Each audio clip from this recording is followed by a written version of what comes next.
The CBSA came under fire after it emerged that a reality TV crew accompanied agents on a raid. As many as 8 men were detained at an East Vancouver construction site.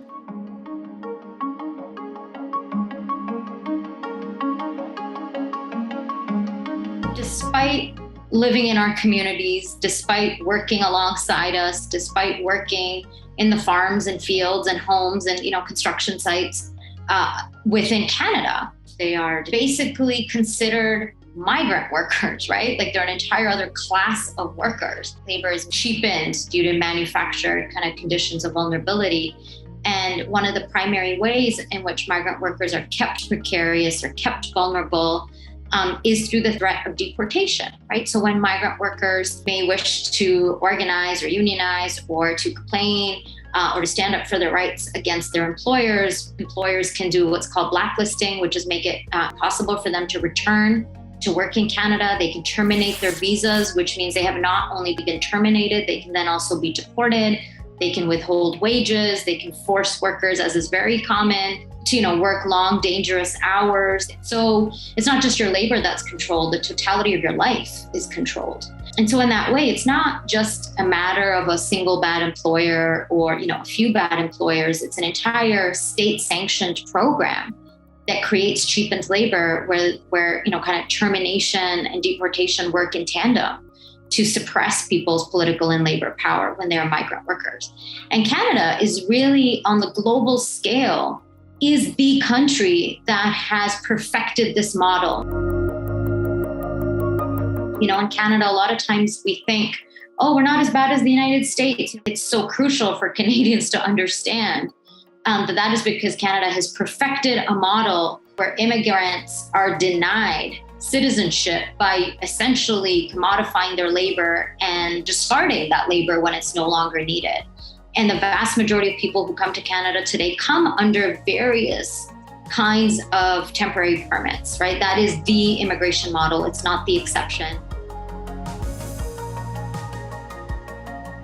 Many left nationalists in Canada, by which I mean major labor unions and others, I think misunderstand the role of the border. So they think that the way to fight neoliberal globalization, neoliberal capitalism, is for the state to take a more proactive role. And so the assumption there is, let's close the border to migrant workers and let's close the border to capital.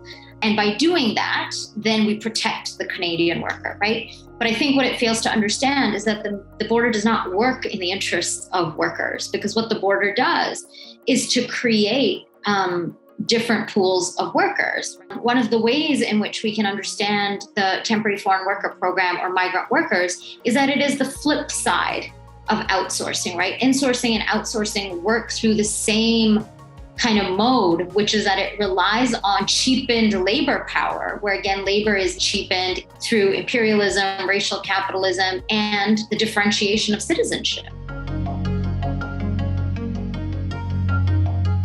I remember years ago working with the families of a number of undocumented construction workers. And if I can quickly tell this story, so there's this shitty, still on the air, but only as reruns because we managed to get the show off the air, a show called Border Security. It's meant to basically glorify deportations. It's meant to glorify detentions and interrogations. And one of the episodes was an immigration raid on a construction site where CBSA detained and basically rounded up a number of Central American construction workers, most of whom ended up being undocumented.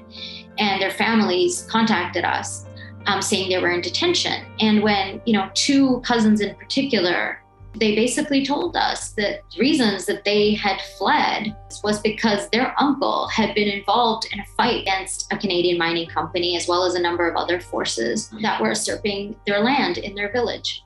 So they had fled and over time had made their way into Canada. And when they reached Canada, they had asked for assistance as to how to seek safety in Canada. And they were told, you can't tell a story about fleeing violence that involved a Canadian mining company. There is no way an immigration and refugee judge will buy the story. There's no way, because that would mean Canada would have to accept that you are fleeing persecution that Canada effectively caused. And they were given the advice, go with the kind of tired trope of narco trafficking, because that's the story. That's the story that's palatable, right? I think really the hope is only in movements. I don't think there's anything the government is doing that's hopeful. And if it has, it's clearly a response to social movements. I think there's a lot of incredible organizing going on across this country right now. Caregivers, for example, have won a number of significant victories when it comes to better working conditions, when it comes to pathways to citizenship and really moving the dial on status for all. This isn't about some workers and not other workers. It really has to be about understanding this for all workers and bringing major unions alongside. This isn't, again, about liberalism or humanitarianism. We need to be thinking about the world